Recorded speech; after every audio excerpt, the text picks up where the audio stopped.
Est-ce qu'on va revivre un reconfinement? Est-ce qu'un reconfinement est possible en France? Alors, je ne peux pas vous répondre en vérité. Et vous savez, beaucoup de ceux qui se sont souvent exprimés ont été ensuite démentis sur beaucoup de sujets sur le Covid.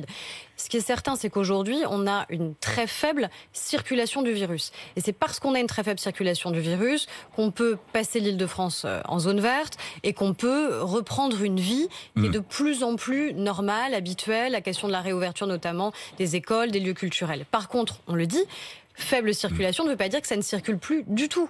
Et donc, le maintien des fameux gestes barrières qu'on s'est tous appropriés est absolument nécessaire. Et il faut qu'on garde absolument cette vigilance. On ne pourrait pas revivre un reconfinement. Je ne vois pas comment notre société pourrait revivre un reconfinement. Ce qui est certain, c'est que notre société, elle a tenu grâce au confinement. Ça, c'est ce que vous disent aussi les médecins. C'est-à-dire qu'à un moment, les moments de tension qui auraient pu exister sur le nombre de lits de réanimation notamment, eh bien, grâce au confinement, on a pu réduire le pic épidémique et on n'a pas eu des situations de tension comme on l'a pu le connaître malheureusement dans d'autres pays. Donc, en vérité, je dois être honnête ce matin, je ne peux pas vous répondre à cette question. Et personne ne peut le faire parce que personne ne peut prédire une deuxième vague épidémique. Souvent, ceux qui prédisent une deuxième n'avaient pas vu la première.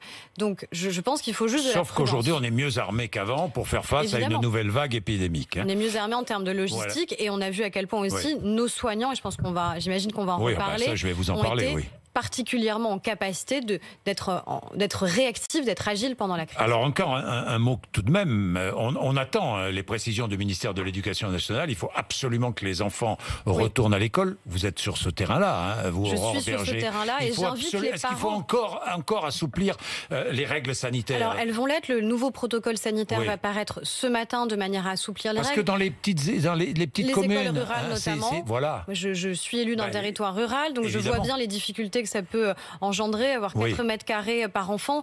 Vous ne pouvez pas accueillir tout le monde. Donc là, évidemment, les règles vont être assouplies. Il y aura des distances encore à respecter, des gestes barrières à respecter. Mais je le dis surtout aux parents qui peuvent nous écouter ce matin.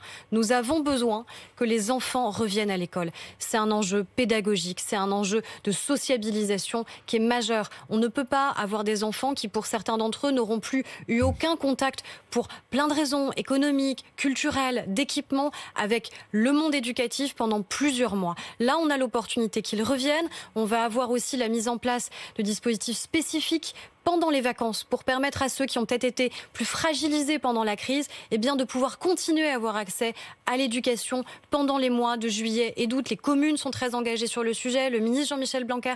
Et il faut vraiment que les parents comprennent que c'est l'intérêt des enfants. Je peux très bien comprendre les inquiétudes au départ qui ont fait que les parents n'ont pas osé remettre leurs enfants immédiatement à l'école. Mais là, c'est un impératif. Les enfants doivent revenir.